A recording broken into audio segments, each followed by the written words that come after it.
بسم اللہ الرحمن الرحیم۔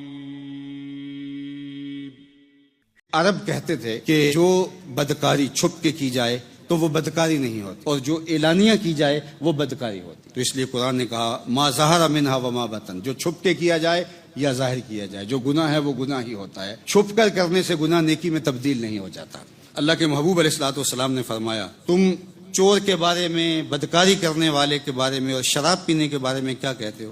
تو سب نے کہا اللہ و رسول عالم۔ فرمایا یہ سب فواحش ہیں اور ان سب پر سزا ہے۔ تو گویا اللہ کے محبوب کے فرمان کے ذریعے سے فواحش کے اندر یہ تین چیزیں شامل ہیں، چوری ہے، زنا ہے اور شراب پینا ہے۔ بلکہ فرمایا کسی سے مانگنا اور ہاتھ پھیلانا یہ بھی بے حیائی ہے۔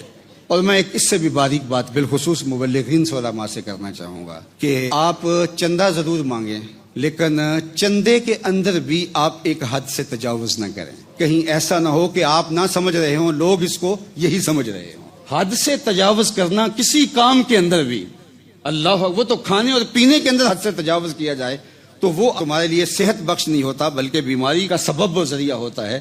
تو اس لیے آپ دینی کاموں کے اندر بھی آپ کو ضرورت پڑتی ہے، لیکن اس میں بھی آپ ایک دائرہ ہے، اس دائرے سے کبھی باہر نہ جانے پائیں۔ حضور نے ہر کام خوبصورتی کے ساتھ کیا ہے۔ دین سراپا حسن ہے۔ اگر آپ کو کسی چیز کے اندر قباحت دکھائی دے، کسی چیز کے اندر کراہت دکھائی دے، کسی چیز کو دیکھ کے گھن آئے، کسی چیز کو دیکھ کر طبیعت کے اندر تکدر پیدا ہو اور وہ چیز نام دین پہ ہو رہی ہو، تو جان لینا یہ دین نہیں کچھ اور ہے۔ چونکہ دین سراپا حسن ہے اور دین جمال کا نام ہے، اور اللہ کا دین جمال سے ہٹ کر ہو ہی نہیں سکتا۔ یہ اچھی طرح سے آپ کو ذہن نشین کرنا ہوگا۔ فرمایا کہ ما ظہر منہا وما بطن، اس کا کیا مطلب ہے؟ تو صاحب مراغی کہتے ہیں کہ جن کا تعلق آپ کے جوارے سے ہو، یعنی آپ کے ہاتھ سے ہو، آپ کی زبان سے ہو، آپ کے کانوں سے ہو، آپ کی آنکھوں سے ہو، آپ کے ہاتھوں سے ہو، آپ کے قدموں سے ہو، تو وہ فحش امور جو ہوں گے وہ ما ظہرہ کے زمرے میں آئیں گے۔ اور جن کا تعلق تمہارے دل سے ہوگا، حسد ہے، بغض ہے، کینہ ہے، نفرتیں ہیں، تو کہا یہ بھی فحش ہے۔ یہ ظاہری فحاشی ماحول میں تقدر پیدا کرے گی اور وہ باطن کی فحاشی تمہارے دل کو اجاڑ دے گی۔ اس لیے تمہارا کوئی عمل، تمہارا کوئی رویہ فحش کے زمرے میں نہیں آنا چاہیے۔ اور اللہ کے محبوب صلی اللہ علیہ وآلہ وسلم نے خاص طور پہ اس زبان کی حفاظت کرنے کی تلقین کی، چونکہ زبان فحش اور تفحش کا بہت بڑا ذریعہ ہے۔ زبان سے گالی گلوچ، زبان سے سب و شتم، زبان سے غیبت، زبان سے کسی کی عزت اچھالنی، آراز پہ حملہ کرنا، جھوٹ بولنا اور تکبر سے بھرے ہوئے جملے نکالنا، یہ سارے اعمال انسان کی زبان سے ظہور پذیر ہوتے ہیں۔ اس لیے زبان کی حفاظت پورے بدن کی حفاظت ہے۔ اور اسی طرح وہ چیز جو زبان بولتی ہے، وہ چاہے جھوٹ ہے، چاہے وہ متکبرانہ جملہ ہے، چاہے وہ گالی گلوچ ہے، چاہے وہ سب و شتم ہے، چاہے وہ کسی کی برائی کرنا ہے، کوئی اور ایسا جملہ ہے جو کسی کے لیے ضرر کا، تکلیف کا سبب ہو، وہ زبان پہ نہیں آیا لیکن دل میں وہ گھومتا رہتا ہے۔ تو زبان پہ آیا تو ماحول کو تقدس دے گا، لیکن اگر دل میں رہا اور وہ غصے کی شکل کے اندر، دل کے اندر پیچ و خم کی صورت کے اندر وہ بدکاری موجود رہی، تو پھر وہ باطن کو اجاڑ دے گا۔ تو اس حوالے سے اللہ کے محبوب صلی اللہ علیہ وآلہ وسلم نے مومن کی تعریف بیان فرمائی ہے کہ جو مومن ہوتا ہے وہ تان و تشنیع کرنے والا نہیں ہوتا، لان تان کرنے والا نہیں ہوتا، اور وہ فحش بکنے والا نہیں ہوتا، اور وہ بیہودہ گو نہیں ہوتا۔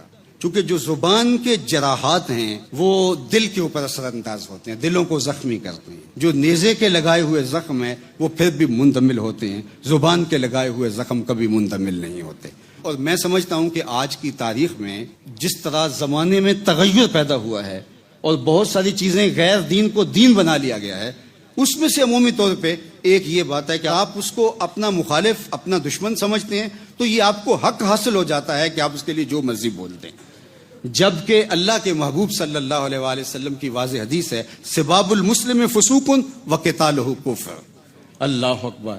مومن کا زبان سے گالی دینا فسوق ہے اور کسی کا قتل کرنا کفر ہے۔ اور اگر آج ہم دیکھیں تو یہ فسوق اور قتال پہ دنیا چل رہی ہے، یا زبان گالی کی ہے یا زبان گولی کی ہے۔ جس کے پاس گولی ہے وہ مینڈوں کی طرح لوگوں کو ذبح کر دیتا ہے، اور جس کے پاس گولی نہیں ہے تو وہ گالیوں سے کلیجے چھلنی کر دیتا ہے۔ ہمیں اپنی زبان کو کبھی بھی بگڑنے نہیں دینا، بلکہ اگر آپ کو کوئی گالی دے اور آپ اس گالی کے جواب کے اندر اس کو گالی دینا چاہیں، لیکن آپ کی شائستگی، آپ کی تہذیب گالی دینے سے روکے اور آپ کے دل میں گالی آئے اور پھر یہاں گھومتی رہے، تو میں کہتا ہوں کہ ابھی بھی تربیت کے لائق ہیں آپ لوگ. آپ کے دل میں بھی اس کے لیے گالی کے لفظ نہیں آنے چاہیے.